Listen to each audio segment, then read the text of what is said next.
strangely 3 sisters but born by 3 different mothers having difficulty in giving birth. This woman used artificial insemination, then continued giving embryos to another family. No doubt create a rare family. Usually, siblings in a family will be born by the same mother. However, with 3 daughters Natalie Lovett, all of them were born 3 different mothers, creating a unique family in the world. Natalie Lovett, 45, spent 4 years pursuing her desire to become a mother and even experienced the pain of miscarriage. After several failed artificial inseminations, she flew from Australia to the US where sperm and egg donation was legal.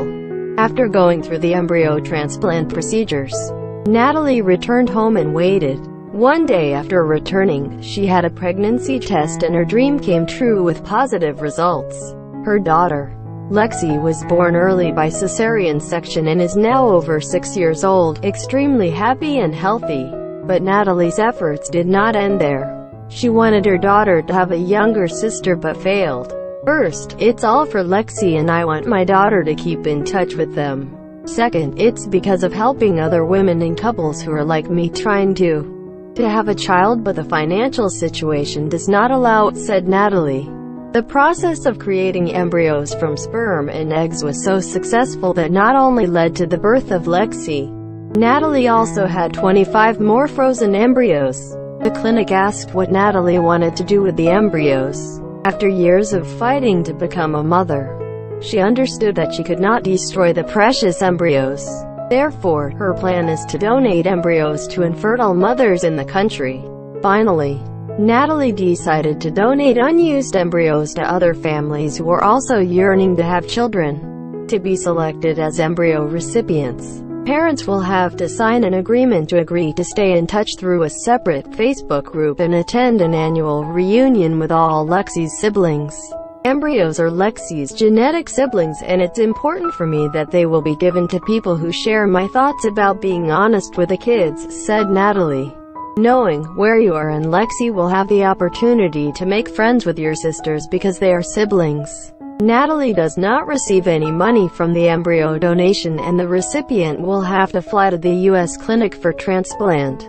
They only need to pay about 7,800 New Zealand dollars, over 100 million Vietnamese dongs for embryo transplantation. Thanks to getting free embryos from Natalie, these women do not have to pay $45,000, nearly $650 million, if finding their own eggs and sperm. After Natalie's proposal was made public on Australian television in April 2015, she received countless requests from single couples and women. It's hard to decide who to help, who can't help. Right now, I focus on women in their 40s and no children before. Many of them have faced years, months of pain due to childbirth efforts, said Natalie. Natalie's plan is to create a great family for herself and her daughter Lexi and finally pay off. Of the 3 women selected to receive the embryo, 2 were pregnant. Through this process, Natalie said that all 4 women, including herself, had a unique connection through the Facebook group. As a result, 2 more babies were born by 2 other women. The first one was Fiona Fagan, a widow who was about 20 years old and had premature menopause. She flew from Australia to the United States to have Natalie's egg implanted when she was about 47 years old. Later, this mother gave birth to Adeline. About 10 days later, the mother named Mia gave birth to baby Sam. Both Adeline and Sam are now over 3 years old and very healthy and happy. So genetically, all 3 children, Lexi, Adeline and Sam, are children of Natalie but born 3 different mothers. In an interview on Australia's Today Tonight, Natalie said, "My crazy idea was really effective. I only knew when I got off the plane. I went home and had a pregnancy test the next day. When I was sitting on the bathroom floor and looking at the positive result, I could only shake my head and say, it really works." Natalie and the other families who have received the embryo understand that one day, you may want to know more about your background. Both egg and sperm donors choose to remain anonymous and not in contact with babies born from donated embryos.